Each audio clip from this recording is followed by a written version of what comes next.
Hi, I'm Lisa Leiter. In Chicago Business Today, Gery Chico. Gery Chico wants to be Chicago's next mayor. Yesterday, he met with the CRAIN'S editorial board and laid out his campaign, including plans to eliminate both the city clerk's and the treasurer's offices. Afterward, he sat down with me in the studio to talk about a few of the major issues facing the city. Thank you so much for joining us. Thank you. So you've talked about eliminating the head tax and streamlining red tape as a way to create jobs. What else specifically would you do to create jobs in the city of Chicago? I think you have to change the entire philosophy of the way the city goes about bringing companies into the city. Frankly, there's not much of an aggressiveness to it right now, and I want to make it, I want to change it to have a deputy mayor for business development and job creation at the very top of the administration that would help reorganize city departments behind that mission. That would mean that all unnecessary rules, regulations, taxes and fees that can be eliminated would be eliminated, brought to the city council where that action is required, so that we can get in a more focused way behind the effort of bringing companies and the jobs that they create into our city.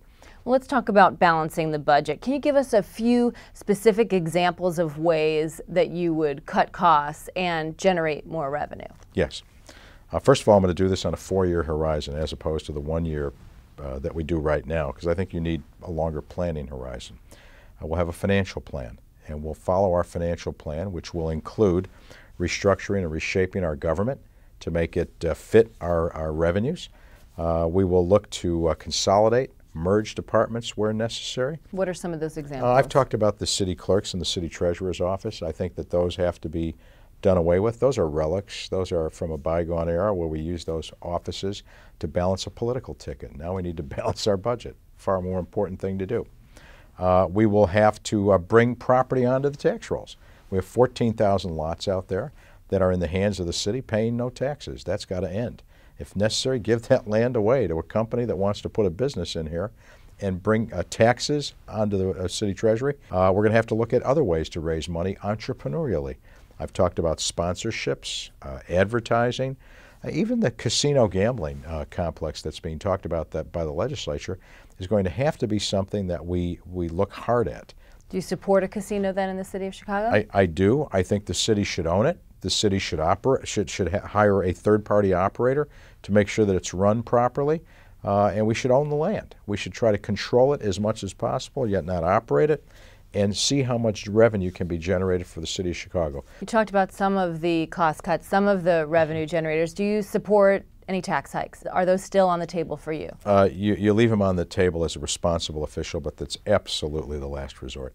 Okay, let's talk about pension reform, another major issue obviously facing the city of Chicago. Some skeptics will say that because you've received endorsements from the policemen, from the firefighters, that you will not be pushing for the reforms that are necessary in order to make these funds solvent. How would you respond to those skeptics? I believe in pension reform. We need to have pension reform. The issue is, how do you go about it? And I will do it by personally leading the negotiation, because the citizens do want the best fire department in the country. They do want excellent policing services. And I think the job of a mayor is to serve the citizens, not show who has the most bravado. I mean, if you come on too strong with positions and telling tough truths, you might just drive this city into a series of strikes, and then nobody's happy, and then we're unproductive.